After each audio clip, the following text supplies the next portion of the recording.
నన్ను చాలా మంది అడిగే క్వశ్చన్ ఏంటంటే ఈ టీవీ కబోర్డ్ డిజైన్ చేశారు కదా హార్ట్ సింబల్ అది లెంత్ ఎంత పెట్టారు, తర్వాత హార్ట్ సింబల్ సైజ్ ఎంత పెట్టారు అని అడుగుతున్నారు.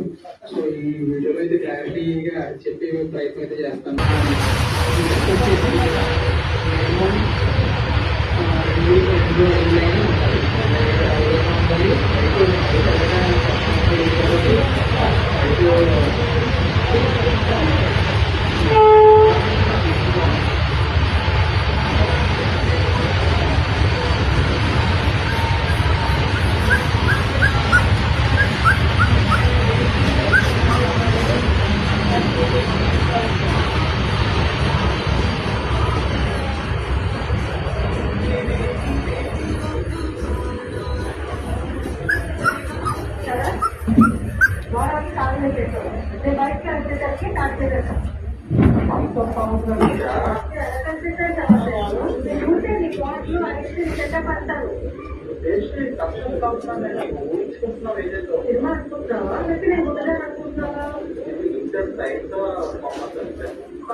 I love the way you take care of me.